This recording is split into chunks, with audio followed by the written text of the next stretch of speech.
So we're going to be comparing Hermetic cosmology to biblical cosmology, Gnosticism, and other ancient traditions to discover where they converge, where they conflict, and what those patterns reveal through the practice of syncretism. Why do we want to do that? Because at some point on the earth, everything that we call a religious system was just one dialect of a universal spiritual system. There's really no such thing as religions. They should be better called literal interpretations of indigenous spiritual systems in that land. All religions got a good guy and bad guy. But before we had a God and a devil, everyone on earth had their own form of the yin and the yang. You didn't have good and bad, God and devil. You had just negative and positive. And people was teaching duality in a mature way, not in a fear-mongering way. Follow the God and you don't go and burn in hell. And that devil is going to burn you in hell and that angel is going to save you. Ancient people didn't have this way of thinking when they had night and day, yin and yang, light and darkness. There was no God versus devil. There was simply yin and yang. And when we had that teaching, we were trying to understand reality. In fact, we had cracked the code. What the Vatican, what the church has done, it has thrown humanity back into a dark age, which is a time of ignorance about who we are and what the earth is and all of that good stuff. But why do we want to talk about Hermeticism today? Because Hermeticism is just yet one of those ancient highways that lead to the same truth. And I just wanted to mix it up because we always talk about Christianity. And I wanted to do a little syncretism today to show you how Christianity and Hermeticism aren't the same, but they are the same. Sanchez, there you go, double talking. Let me explain myself. If you compare modern Christianity to Hermeticism, they're going to look like night and day. But if you compare Gnosticism, which is the first original form of Christianity, to Hermeticism, they're going to fit like a glove. In fact, they're going to look like the same system. First of all, I wanted to deal with the word Hermeticism itself because one part of syncretism is linguistic, the inflectional value of words. Let's deal with the word Hermeticism itself. Why is it called Hermeticism? A lot of people think Hermes Trismegistus, but did you know that Hermes Trismegistus wasn't a person?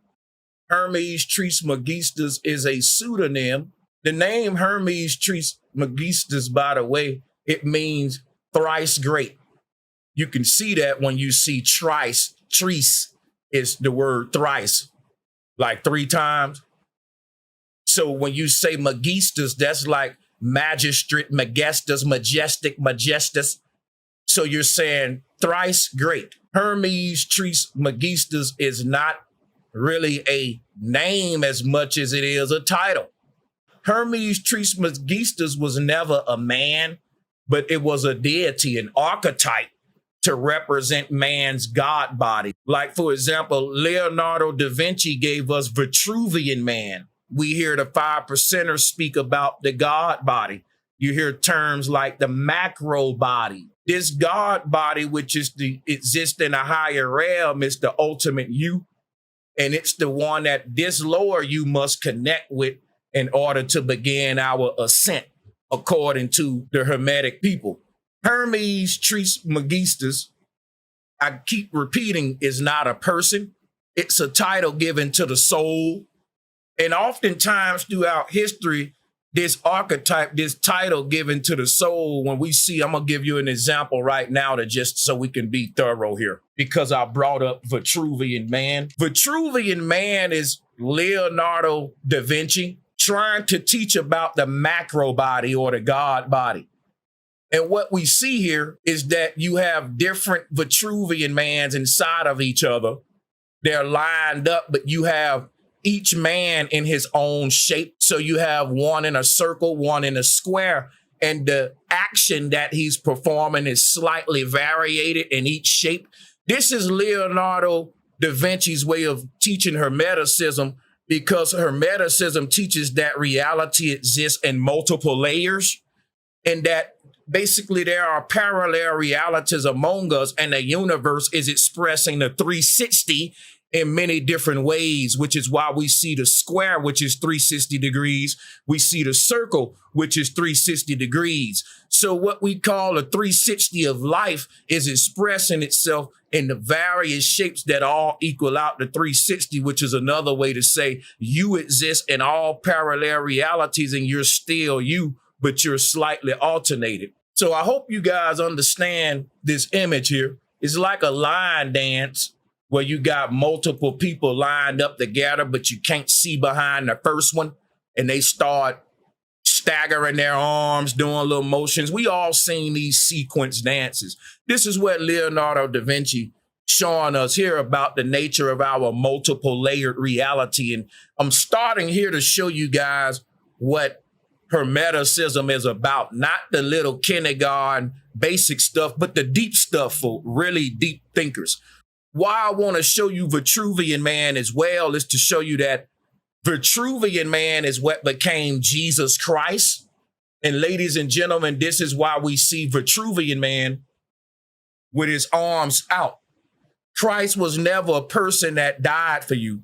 Christ was an archetype to teach about ascension before this stuff got corrupted. And I'll be showing you that when we go to the early roots of Christianity being Gnosticism, and we'll show you how that ties into Hermeticism. But why did I want to teach about the word Hermeticism in relation to this image right here? You ever heard of a hermit crab?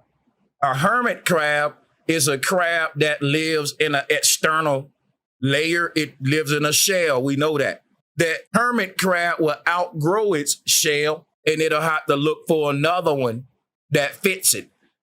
The reason this is called Hermeticism is because our soul is literally similar to a hermit crab.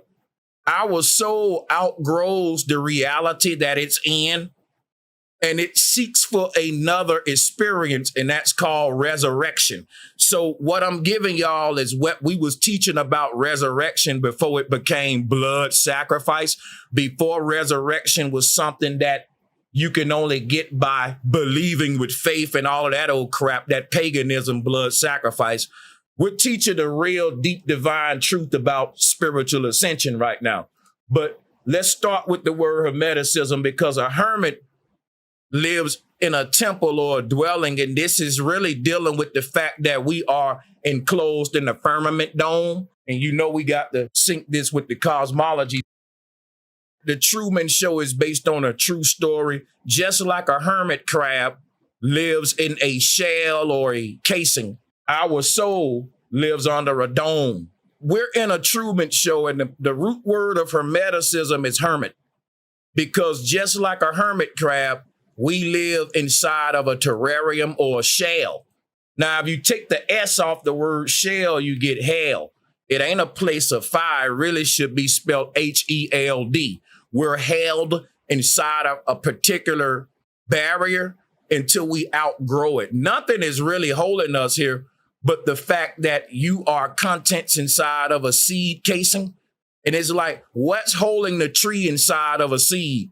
Nothing. Time and growth. Nothing is holding us here. Get out of the spookism. A lot of people like to talk about, oh, there's the devil and all these, the demiurge and the devil. They leave the church with Satan and the devil, and they create another boogeyman. But this is not what the Hermetic people taught. They taught we're our own worst enemy, and everything that's happened to us is a reflection of what we going through in a higher realm. So whatever our experience is on earth, we must master it, and we can't be making no excuses and getting a victim mind. It's okay to understand that the world is against you, but if the world is truly a reflection, if the external world is a reflection of the internal, then this is real deep stuff we're talking about here. What if I told you all that the firmament dome was your own skull? You would probably say, Sanchez, you tripping. What kind of weed that is you smoking, my brother? Now you reaching, my brother, right? What is the world around you? The Hermetic people taught that we're inside the mind of God, but the God to them wasn't nothing outside of themselves. I'll give you a way to think about it, right? If you're in a dream, where are you? Just think about it. If you're in a dream, where are you? You're in your own mind. You're in your own mind. If I walk up to you in a dream and I say, what the firmament dome is, you're going to be talking about a glass barrier. If I walk up to you in a dream and ask you what you think the firmament is, you're going to be having all these crazy debates what people having. But guess what the ancients said the firmament is? Your own, it's another head. You're in a head, in a head, in a head, just like a dream. When you're dreaming, if I ask you where you at, you inside of the head of a sleeping God that fell asleep and forgot who he is. If you fall asleep right now and start dreaming, and I walk up to you in a dream and I say, hey man, you just fell asleep watching BROSANCHEZTV, you gonna look at me crazy. Because the moment you shift to the dream world, your memory shift too. You don't remember falling asleep because you didn't fall asleep in that world. You're going to remember whatever you was doing from that morning to wherever you at in time in that world. You ain't going to remember this when you shift. But so if I walk up to you, that's what I mean by ignorance. These different veils, every time we transition through a veil, it's another veil of ignorance where we forget who we is in the previous one. But these veils are different, what they talk about the missing skulls. I think they call them the emerald skulls, right? If your soul is trapped in your own head, then guess what? You got to rise above the way that your brain is functioning in all of these realms. Your mind is battling your brain. The thoughts are coming from a higher realm and they're not distorted. But when the thoughts enter the body, the brain is split between left and right. And that unified, universal, perfect thought now becomes an argument between the left and right brain within man. They got this pagan image inside of that pretty temple. And we see Jesus lifted up and everybody believing in him as a blood sacrifice. But I brought my own images from around the world because I'm a syncretist and that's what I do. And I want to show Christians that they are plagiarizing ancient concepts with their literal interpretation. See, what Jesus represents is a literal interpretation of a spiritual concept. And what we see in all these other images is the soul freeing itself from time. Yes, I have an image of Moses splitting the sea, because the original knowledge of Moses splitting the sea and breaking the pillars was the split that's creating the left and right brain. I have at the top of this collage, the brain cut open. And we can see that there's a bright white light in the middle of duality. And that is essentially what we really are. We are the light within. We're not the angel on the right shoulder or the devil on the left. We are the observer in between looking through a peephole from a higher realm. And here is the peephole, just like on your front door. You're not the body. Your soul is sleeping a higher realm, peeping through this stargate, having an experience called BROSANCHEZ, or you fill in the blank. And Moses is showing us the soul rising up from this experience once it's completed. And basically, just like Enoch, you're moving up from the waters above. Now, today, you believe in a literal man that split a sea. You guys believe in stories. You believe in fairy tales and miracles. That's because, again, the Vatican is literally interpreting ancient symbolism on purpose to invert the truth. I'm going to show you how you do this, right? I'm going to give you an example. Everyone know that the word cheese means money to black people. If I say, hey, man, bring me that cheese out the dresser, you know I'm talking about money. Let's say that I had an enemy who wanted to lie and change my story for whatever reason to distort what I was saying. The enemy can do that by saying, I literally was asking for real cheese, like the stuff we put on sandwiches. So if I wanted to tell the truth that I was talking about money, he could say, look, it's right here. He said cheese. And anyone that don't know that you shouldn't take the literal interpretation of black people slang, Yeah, I'm going to go down in history as the dude that kept cheese in his dresser. How nasty is that? Cheese go in the fridge, right? Well, money can go in the dresser, but it shows you how the truth can be distorted with a literal interpretation if you don't know I'm speaking in code. And that's how the barbarian acts with ancient symbolism. It's like, bro, you don't know that this is just a symbol.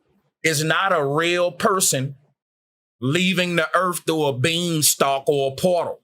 It's the ancestors telling a story about how the soul transitions from the physical realm upon death. And it was the ancestors ensuring us life after death and rebirth. And it was nothing we had to beg for or have a blood sacrifice or get into paganism. It was self-mastery. What is a hermit? Let's read it. A hermit is a religious recluse, one who dwells apart in a solitary place for religious meditation. Now, let's just swap the word religious for spiritual. That's more accurate. But read that. I highlighted it. What is this one that dwells in a solitary place? How can you be dwelling in a solitary place, but it's people all around you in the world, man? Well, this ain't a contradiction. This was the ancestors telling you that you are a hermit. And here's what a hermit looked like. See, the real you is sleep, just like I told you in a dream. If I walk up to you in a dream and ask you where you at, you inside of your own sleeping self. God fell asleep and got ignorant. And every time we dreaming, we forget who the dude is in the bed. We don't remember him till we wake up. If somebody walk up to you in your dream and tell you you just fell asleep, you'll laugh at them.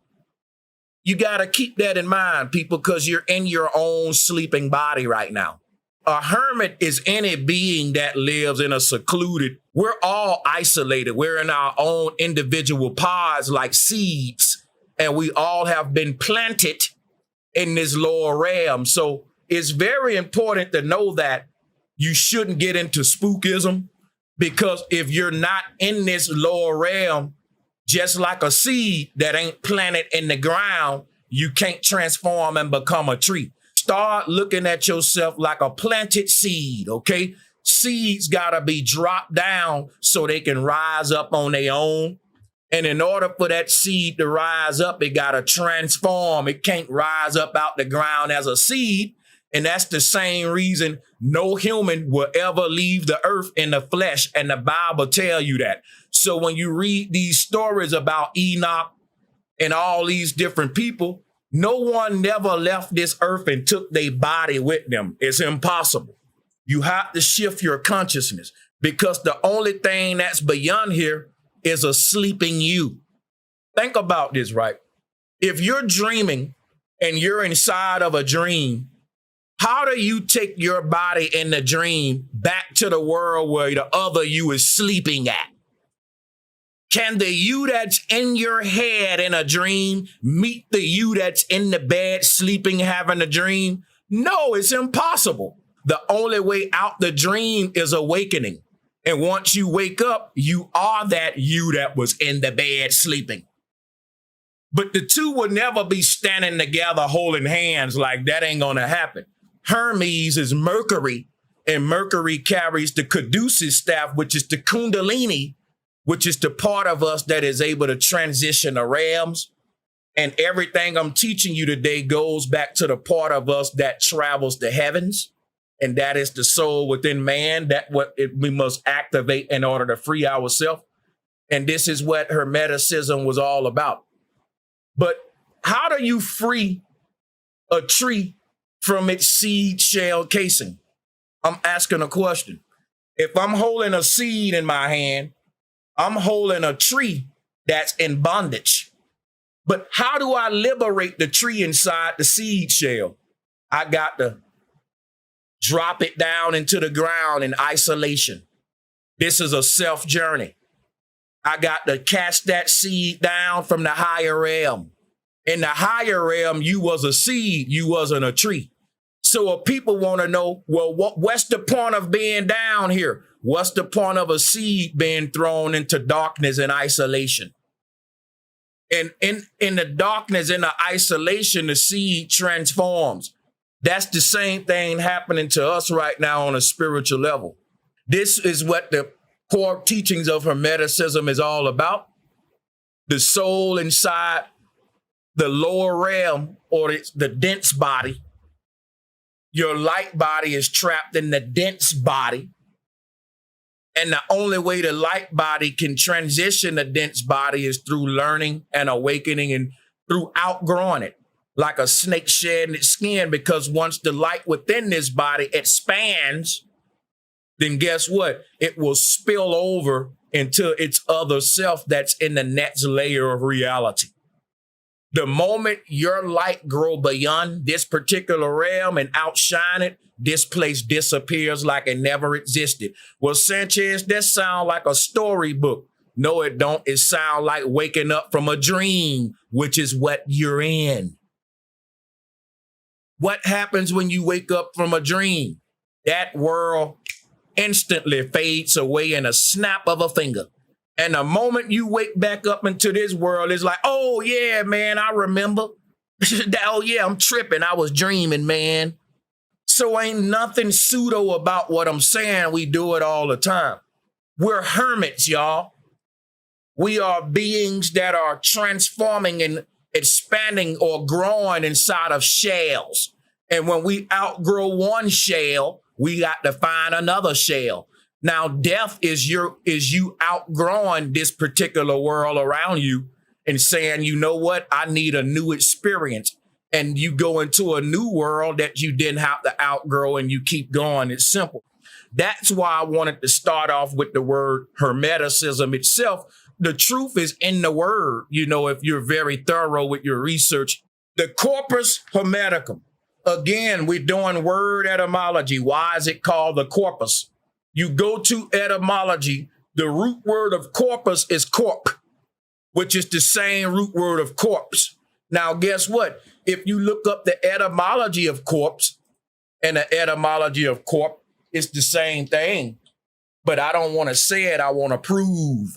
Corpse, right here. Life, a body, the physical body. Look at here. The Latin word for corpse is what? Corpus. So the Latin word for corpse is corpus. Now let's go back to the etymology of corp, because corpse is the word corpus, a modern term. That's important. Why would they name the source of Hermeticism Corpus Hermeticum? Why? Because the body is the book of the soul. Again, the soul is an observer. When I talk about an open book, the split in your head is like a book that's open. This is what duality is to the soul. An open book. When the soul is done reading, duality is over. You know why? The book's closed. The soul entered duality to observe itself, to split its neutral energy in between a root system and a branch system. That is the part of it that live below the ground and a part of it that live above the ground. The thing about Hermeticism, it's talking about the soul being the one that's learning through the body, through the experiences of the body. So it ain't like Hermetic people said, well, you sinning, you gonna go to hell. No, the Hermetic people said, that ain't even you. That's a character in a book, and ain't none of that shit real. And that what's real is the lesson you learned. Now, let me break this down to you. If I give you a book right now, let's say The Three Little Bears, and you read this fake ass story, but you learn a real lesson that make you a better person. What's real and what's fake? The book and the script is fake, but the lesson you extracted was real. If a person read the Goldilocks book and learn, well, I shouldn't steal, I shouldn't go in people's houses, for example. That's real knowledge, but the story itself isn't real. This is what ancient Hermetic people talk about our reality. They basically said we're in a matrix, a simulation, and the purpose of being here is simply knowledge, which is power. Because how do a seed becomes a tree? By seeking light through the darkness. Every little sun ray that go through them cracks in the ground, by the time that shit reach the seed, it's like a little speck of light. If it was on the surface, it'll be bathing in sunlight. But since it's under the ground, the sunlight is filtered through the soil and only a little bit of that light get to the seed. But it's something, and the seed got to make it work with that. In this underworld, we're stripped of a lot of knowledge because we can't see reality in totality. We're born in ignorance and a veil. We can only access a certain percentage of the true light and true knowledge. But that's all we need to make our transition, just like a seed in the ground. The seed is basically really transforming from its own internal knowledge and light more than it is from the sunlight. What does this mean? This means that the seed know it ain't a seed, it knows it's a tree. And the knowledge of the caterpillar knowing I'm not a caterpillar, I'm a butterfly. That knowledge is what make the caterpillar spin a cocoon. And when it spins a cocoon, guess what it becomes? A hermit. Because any being that lives in a shell is a hermit. Now, it's something called a hermit crab, but the word hermit is a more so like an adjective. It's not exclusive to the hermit crab. It's an adjective we place in front of the word crab to show you what kind of crab it is. But there can be other things that are hermits as well, which is your soul. And I'm explaining to you why these words are the way they are. The primary source of Hermeticism is the Corpus Hermeticum, because guess what, y'all? The knowledge of God is written in the body. What created the body? The light of the soul. The body is a hologram, and all holograms need a light source. When I talk about the soul reading a book to get knowledge, the soul literally opened up the book, and that was when the body was formed as a split, dual, multidimensional entity with a left side, a right side, a evil side, a good side. The body is really the Old Testament, the New Testament. The history of the tree being a seed starts with the roots. The tree's roots is just as big as its branches because it had to anchor itself. And that represents when the seed was in darkness, doing all the hard work on its own. The farmer can't do that for you. The farmer gonna drop you down and walk away. The rest is on the seed. I can't turn the seed into a tree. It got to do that itself. So our journey here may feel lonely. We may feel spiritually abandoned. We read a lot of stories about the prodigal son returning home. You don't return home the same. The prodigal son returned home with a newfound lesson. As a seed, this seed exists on the surface, but it can't see reality clearly because it's stuck in a little casing. But when I throw the seed in the ground and it transforms into a tree and break out of its casing, once it pierces its head above the surface as a tree now, no longer a seed, now it can see the world around it like never before.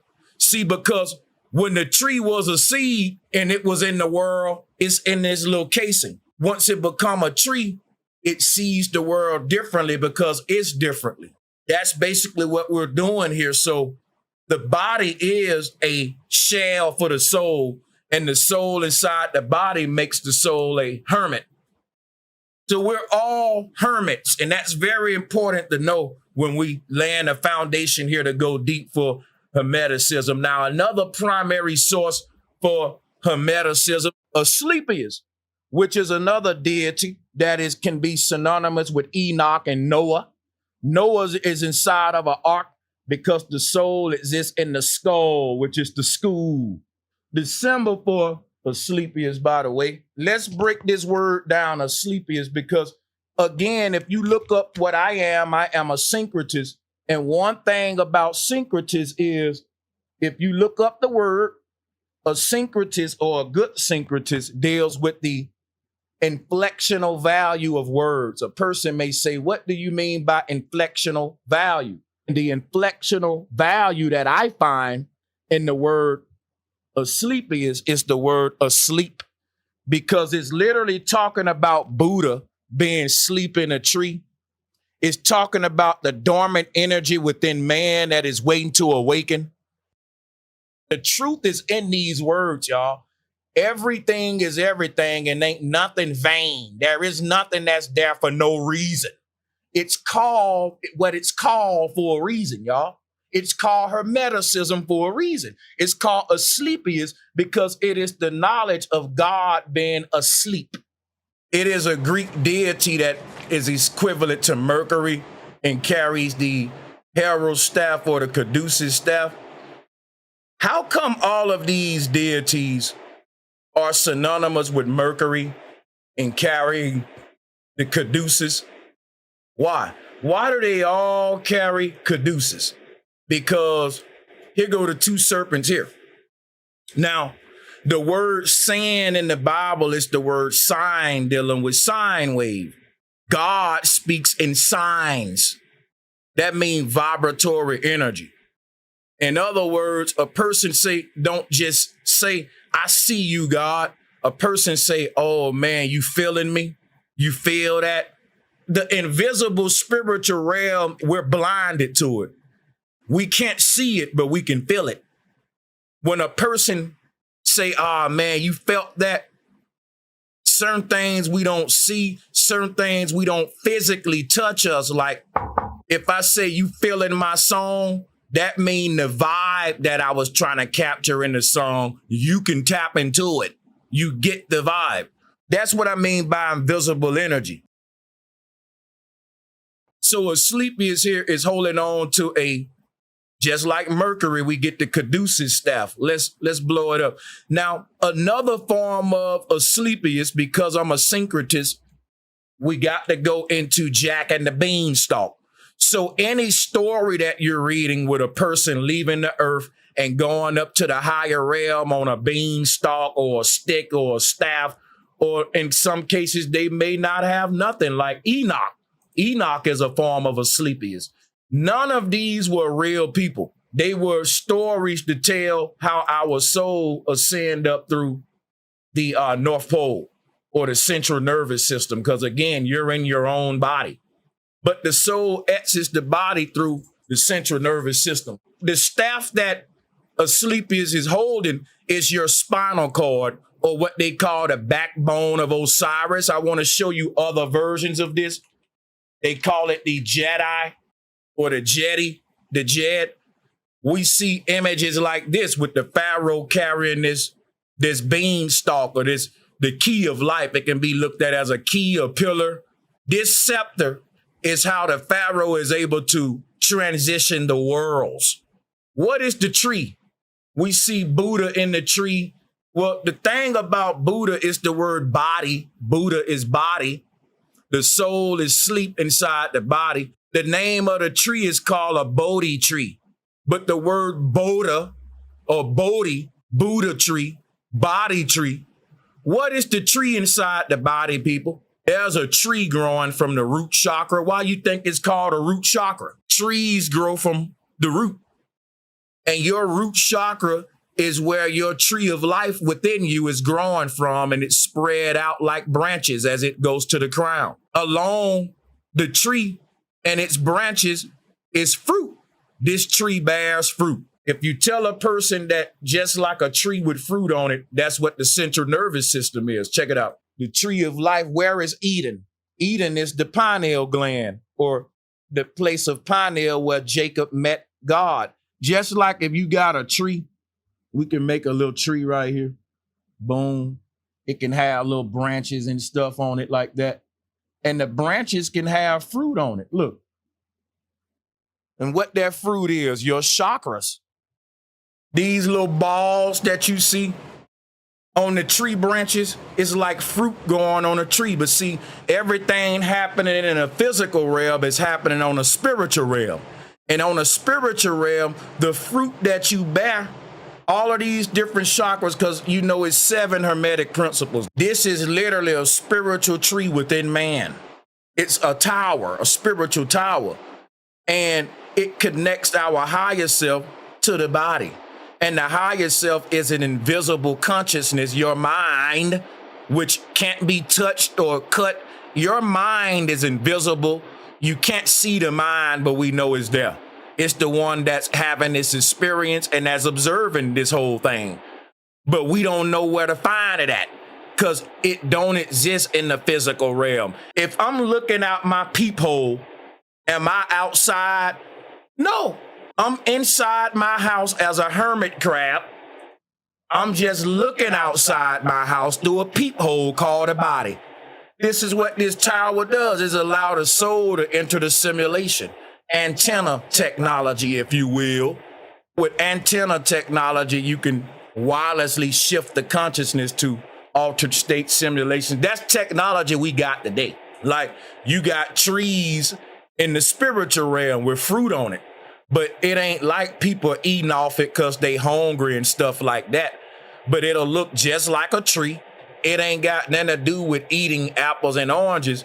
The more we go into simulations, the more that the meaning have less meaning. So for example, right, the original tree that bared fruit was technology that made us enter our hermit shell and become hermits. Once you get in here, that same sacred geometry exists here, but the meaning change. Everything has a lower meaning here, even yourself. Like your soul is a god, but when it enters the body, it's just a dude with a job, man. And it's a lesser meaning. Everything here, guys, was what I'm telling you. It gets reduced to a lesser meaning because we fell through these 7 celestial spheres. And I'm about to teach you what the Hermetic people said about our fall. So in order for us to ascend, we got to go back through the 7 wandering stars, but we fell through them and we got to climb through and we got to reverse the journey. The 7 chakras in Hermeticism, here they go. It's 7 spheres and they all come from the central sphere, which is the real you. And all of other yous are just copies. False copies. Let me show you another one. Here's a Nordic version with the tree of life with the 7 versions of you in each of these 7 underworlds. And each underworld is governed by its own hermetic principle. And you must master each principle to make it back to Asgard. You see this? Now, as you look at this, let me give you some information. In Hermetic thought, humanity originally descends from the divine mind into the material world by passing through the 7 planetary spheres. As the soul descends through each sphere, it becomes clothed in influences of the planets and gradually forgets its divine origin. Each sphere adds a limitation. The moon binds the soul to change and the physical body. Mercury binds the soul to restless thoughts and cleverness. Venus binds the soul to desire and pleasure. The sun to ego and personal identity. Mars to anger and conflict. Jupiter to ambition and worldly authority. And Saturn to ignorance, fear, and the weight of fate. By the time the soul reaches Earth, it has become identified with the material world and no longer remembers its true divine nature. Our path to ascension is regaining all of the knowledge we lost during our fall. You may say, well, the universe took the knowledge and gave it back. The universe, you may say, well, the universe is responsible for me losing my knowledge. Okay. But the universe ain't giving you the knowledge back. The universe making you earn the knowledge. The thing about knowledge, you can't give it to somebody. They got to learn it or they don't. I can't learn it for you. In other words, yeah, I can give you knowledge, but that don't mean you're going to be knowledgeable if you didn't learn what I gave you. So the universe did give us the knowledge, but we didn't learn it. It's like me telling a kid 2 + 2 is 4, but I didn't teach them how to add. I just keep giving them the answers, but I didn't show them how to add. And that's the hard part we all had to learn on our own versus someone just giving you the answer. The universe can give you the knowledge, but the thing is, you don't know how to learn because the act of learning is knowledge itself. It ain't like the universe can just give you the knowledge and you become knowledgeable. That would be nice. But the problem with this is that learning is knowledge too, meaning you got to learn how to learn, the knowledge of how to learn. If you don't know how to learn or you don't know what learning is, me giving you knowledge is pointless. Your purpose in this lower world is to learn how to learn, making mistakes, bumping your head, learning how to learn. We're learning basic lower skills to prepare us for another layer of reality beyond this one. And we're going to learn something now that's going to prepare us to the next one. But the first step that's the hardest shit is learning how to learn.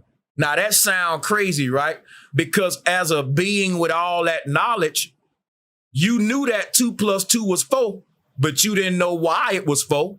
You didn't know how it was 4. You knew it was 4 because the answers was given to you in the higher realm, just like it was given to everybody. But when you give these beings the knowledge of the universe, you can't give them the knowledge of learning. Everybody got to learn how to learn on their own. And that's getting over your ego. Some people will never learn. You can't teach some people. They stubborn. Humbling yourself, getting the knowledge you need, which will turn into the power that you can use to expand your light to outgrow this place. The Hermetic path of salvation reverses this journey. What journey? The journey of descent, when we lost our knowledge through each sphere, stripped away a certain aspect of our God body. Through purification, self-knowledge, which is gnosis, and union with the divine mind, which is called noos. Again, that's where you get the word Noah, because the Hermetic divine mind was called Nous. The soul ascends back through the 7 spheres. At each sphere, it relinquishes the limitation it once acquired, being desire, anger, ambition, ego, restless thoughts, and etc. Attachment to the body. And finally, the illusion of separation itself is lost. Having surrendered everything that belongs to the material cosmos, the soul passes beyond the 7 heavens into the Ogdoad, which is the 8th sphere. The 8th sphere is the one you see in the middle, folks. You may be looking at this like, wait a minute, Sanchez, I only see 7 spheres. Look in the middle. The middle sphere was often a rose in a lot of cosmologies. That was from the order Templis Orientis or the Rosicrucians. You will see a lot of Hermetic principles and Kabbalic principles in those systems as well. And they will make the tree of life a rose in the middle of this system. And so when you hear this folklore about ring around a rosy, we all fell down, didn't we? We descended. See, this knowledge is embedded into folklore, symbolism, story, and it was embedded into the biblical stories of Jesus and Enoch. But those stories, we were taught to take them literally. These were stories in different ways. We embedded this knowledge in different things. It's crazy because rose can be seen as a outdated past tense of rise before it became risen. Some people still say he rose up, but where this rising or where we rise at is in the middle. Rise, rose, raise happens in the middle.